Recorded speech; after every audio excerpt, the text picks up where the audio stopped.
할렐루야. 하나님은 우리와 언제나 함께하기를 원하시는 하나님이십니다.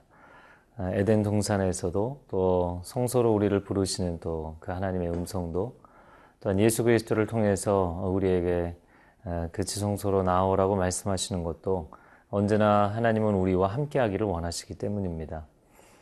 세상 한가운데 살아가다 보면 내가 마치 벌판 한가운데 홀로 서 있는 것처럼 느껴집니다. 그러나 그 가운데 하나님의 임재하심이 있다는 것을 잊지 않는 하루가 되기를 바랍니다. 오늘 선지자를 통하여서 우리와 함께하기 원하시는, 우리에게 다가오시는 그 하나님을 만나는 시간이 되기를 바랍니다.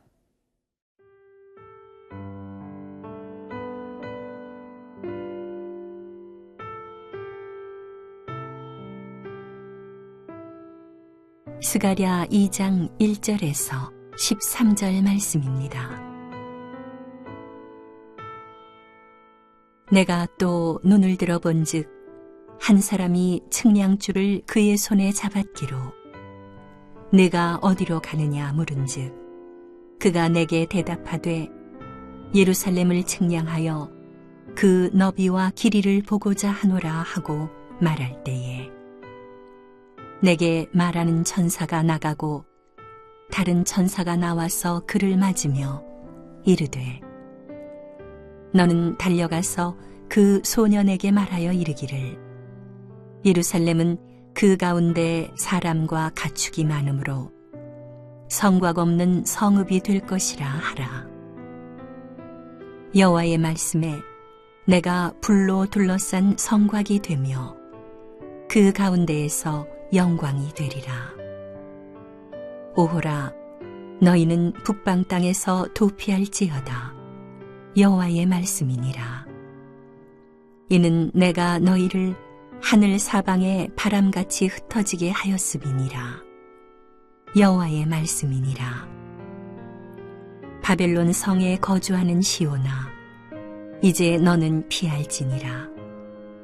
만군의 여호와께서 이같이 말씀하시되 영광을 위하여 나를 너희를 노략한 여러 나라로 보내셨나니 너희를 범하는 자는 그의 눈동자를 범하는 것이라. 내가 손을 그들 위에 움직인즉 그들이 자기를 섬기던 자들에게 노략거리가 되리라 하셨나니 너희가 만군의 여호와께서 나를 보내신 줄 알리라. 여호와의 말씀에 시온에 따라 노래하고 기뻐하라. 이는 내가 와서 네 가운데에 머물 것임이라. 그날에 많은 나라가 여호와께 속하여 내 백성이 될 것이요 나는 네 가운데에 머물리라. 네가 만군의 여호와께서 나를 네게 보내신 줄 알리라. 여호와께서 장차 유다를 거룩한 땅에서 자기 소유를 삼으시고 다시 예루살렘을 택하시리니 모든 육체가 여호와 앞에서 잠잠할 것은 여호와께서 그의 거룩한 처소에서 일어나심이니라 하라 하더라. 오늘 본문의 첫 번째 부분입니다. 스가랴서 2장 1절 2절 말씀을 읽어보겠습니다. 내가 또 눈을 들어본즉 한 사람이 측량줄을 그의 손에 잡았기로 내가 어디로 가느냐 물은즉 그가 내게 대답하되 예루살렘을 측량하여 그 너비와 길이를 보고자 하노라 하고. 스가랴서는 여러 가지 환상을 계속해서 이야기하고 있습니다. 그 중에 세 번째 환상, 그것은 측량줄에 대한 환상입니다. 측량줄이라는 것은 무엇인가? 말 그대로 측량을 할 때 사용하는 줄입니다. 건축을 할 때 너비와 길이와 높이 또 거리 이런 것들을 측량할 때 사용을 하는 것이죠. 물론 이 측량줄을 사용할 때 새로운 건물을 세울 때, 신축할 때도 이 측량줄을 사용을 하고 또 기존의 건물을 고쳐서 사용하는 재건축을 할 때, 소위 리모델링이라고 하죠. 재건축을 할 때도 이 측량줄을 사용하게 됩니다. 고대 중근동에서는 갈대를 사용했다고 합니다. 갈대의 고든 줄기를 사용해서 아주 똑바르게 길이를 잴 수 있도록 했던 것이죠. 오늘날로 이야기를 하자면 쇠로 된 줄자와 같은 그런 개념입니다. 이런 측량줄을 사용해서 예루살렘을 측량한다 이렇게 말씀을 하고 있습니다. 그 예루살렘을 측량하는 데 있어서 물론 무너진 성벽을 다시 쌓고 또 무너진 성전을 회복하는 의미도 있지만 그 무엇보다도 그 사람들의 심령, 사람들의 영혼, 내적인 재건축을 이루시고자 하는 하나님의 계획을 보여주고자 하는 것입니다. 오늘 본문의 4절과 5절의 말씀을 읽어보겠습니다. 이르되 너는 달려가서 그 소년에게 말하여 이르기를 예루살렘은 그 가운데 사람과 가축이 많으므로 성곽 없는 성읍이 될 것이라 하라. 여호와의 말씀에 내가 불로 둘러싼 성곽이 되며 그 가운데에서 영광이 되리라. 이 예루살렘 성읍은 사람들도 많고 가축들도 많기 때문에 성곽이 없는 성읍이 될 것이다. 고대 이 중근동의 도시들 가운데 성곽이 없다. 글쎄요, 시골의 어떤 촌락이나 마을이 아니고서 성곽이 없다, 성벽이 없다라는 것은 굉장히 그 성읍을 보호하는 데 있어서 취약점이 되는 것이죠.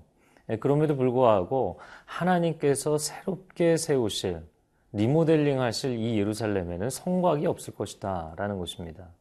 어떻게 그런 성읍을 세우시고자 하는가? 그런데 5절 말씀해 보니까 그 이유에 대해서 하나님께서 말씀을 해주시죠. 그것은 내가 그들에게 불성곽이 될 것이다. 불로 그들을 둘러싸는 성곽이 되어 주실 것이다.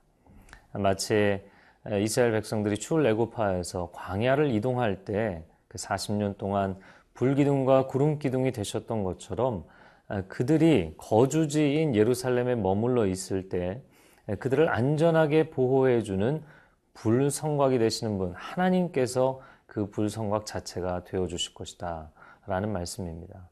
저는 이 장면을 묵상하면서 얼마나 좋은지요.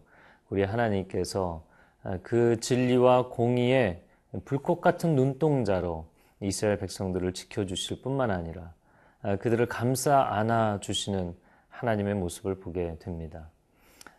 예언서를 보면서 가장 많이 나오는 표현이 너희는 내 백성이 되고 나는 너희의 하나님 되기를 원한다.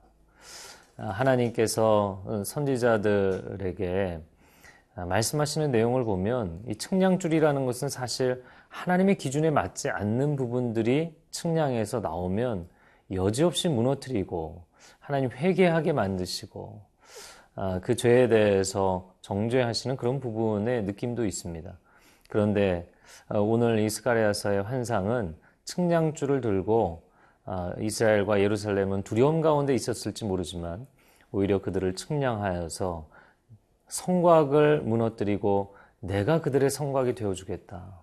내가 너희의 보호자가 되어주겠다 말씀하시는 하나님의 음성을 듣게 됩니다. 건물을 세울 때 신축보다 어려운 것이 재건축이라고 이야기를 합니다. 아무것도 없는 곳에서 새로 세우는 것보다 기존에 있는 것을 고치는 것이 훨씬 더 어려운 것이죠.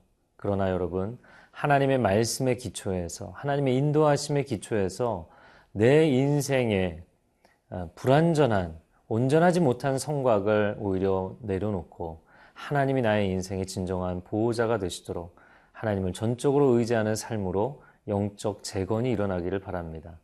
그러면 우리의 삶 가운데 큰 승리가 있게 되리라고 믿습니다.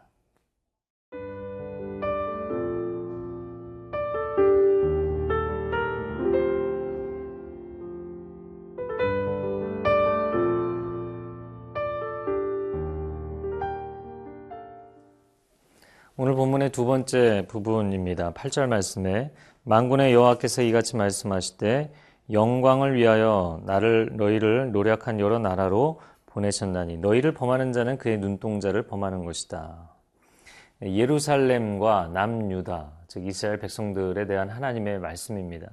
이 말씀이 얼마나 큰 위로가 되는지 모르겠습니다. 여러분 보십시오. 너희를 범하는 자는 하나님의 눈동자를 범하는 것이다. 하나님께서 우리를 그분의 눈동자와 같이 지켜주신다 라는 것이죠. 그래서 우리가 이미 하나님의 소유가 되었기 때문에 우리를 공격하면 그것은 하나님을 공격하는 것이다. 왜냐하면 하나님의 소유를 공격하는 것이 되기 때문이다 라는 말씀이죠. 로마서 8장의 후반부의 말씀이 기억이 납니다. 33절부터 마지막 절까지 말씀을 보면 하나님께서 우리를 택하셨는데 누가 감히 우리를 고발할 수 있겠는가? 하나님께서 우리를 의롭다고 해주셨는데 누가 우리를 정죄할 수 있겠는가? 누가 우리를 그리스도의 사랑에서 끊을 수 있겠는가? 환난이나 공고나 박해나 기근이나 칼이랴. 세상의 그 어떤 것도 우리를 우리 주 그리스도 예수 안에 있는 하나님의 사랑에서 끊을 수 없으리라. 할렐루야. 이것이 우리를 붙드시는 하나님의 사랑입니다. 사실 스가랴 선지자는 남유다 왕국이 바벨론의 포로가 되어서 완전히 그들이 하나님의 심판을 받은 이후에 포로 귀환 시대에 선지자로 활동을 했던 사람이죠. 이미 하나님의 심판을 경험한 이스라엘 백성들을 향하여서 이것은 정말 놀라운 하나님의 위로의 메시지, 격려의 메시지가 되었을 것입니다. 하나님은 오늘도 당신을 하나님의 생명싸개 안에서 지켜주실 것입니다. 여러분 두려워하지 마십시오. 여러분을 압박하고 오해하고 공격하고자 하는 그런 세상에 대해서 두려워하지 마십시오. 왜냐하면 하나님께서 여러분을 지켜주시기 때문입니다. 자, 그러면 하나님이 그렇게 우리를 보호만 해주시고 끝나는가? 그렇지가 않습니다. 자, 11절 말씀에 그날에 많은 나라가 여호와께 속하여 내 백성이 될 것이요 나는 내 가운데에 머물리라. 내가 만군의 여호와께서 나를 내게 보내신 줄 알리라. 나의 고난이 끝나고 포로에서 귀환이 되고 하나님께서 이 예루살렘을 지켜주시는 불성곽이 되어주시고 주변 열방, 이방 어떤 나라도 이 나라를 건드리지 못하도록 하나님이 지켜주시는 그날 우리는 보호만 받고 끝나는 것이 아니다. 왜냐하면 11절에 많은 나라가 여호와께 속하게 될 것이다. 그 나라들로부터 우리가 보호만 받는 것이 아니라 그 나라들이 이제는 하나님께 속한 나라들이 될 것이다. 이스라엘 백성들을 하나님께 선택하신 이유 그들이 선민의식의 자만에 안일에 빠지기를 원하신 것이 아니라 그들을 통하여서 열방이 하나님께 돌아오기를 원하셨던 것이죠. 여러분 그렇습니다. 우리는 하나님의 축복의 통로입니다. 오늘 세상 한가운데 있을 때 여러분 일터에서나 또 교회에서나 또 이웃 가운데 가정에서 안 믿는 사람들 또 여러분을 박해하고 어렵게 하는 사람들 때문에 힘드시죠. 또 그들 가운데 나를 지켜주시기를 하나님 앞에 간구합니다. 그러나 여러분 한 걸음 더 나아가시기 바랍니다. 우리는 축복의 통로입니다. 나만 복을 받고 나만 보호를 받는 것이 아니라 나를 통하여서 그 하나님의 축복과 은혜가 내 주변에 있는 사람들에게 흘러가도록 만들어 주실 것이다. 그리고 내가 그렇게 더 아름다운 은혜의 공동체로 확장된 여러분 안에 거할 것이다 말씀하시는 것입니다. 여러분 우리가 축복의 통로라는 표현을 아주 좋아합니다. 그럼 왜 좋아합니까? 축복 때문입니까? 아니면 통로 때문입니까? 물론 두 가지가 다 중요합니다. 내가 먼저 복을 누려야 흘러가는 것입니다. 그러나 여기 머물러만 있는 것이 아니라 통로가 되십시오. 여러분 위축되지 말고 여러분은 복의 근원입니다. 여러분을 통해서 오늘 많은 사람들이 회복되고 격려를 받게 되기를 축복합니다. 함께 기도하겠습니다. 사랑하는 주님 감사합니다. 오늘 우리를 보호하신다고 말씀하실 뿐만 아니라 우리를 축복의 통로로 세우시겠다고 말씀합니다. 하나님 정적으로 위축되어서 눌러앉아 있는 삶이 아니라 적극적으로 일어나 하나님의 은혜와 사랑을 나누는 삶이 되게 하여 주시고 삶의 주도권을 회복하고 이 적극성을 회복하여서 하나님의 사람으로 축복의 사람으로 승리하는 하루가 되게 하여 주옵소서. 예수 그리스도의 이름으로 기도합니다. 아멘.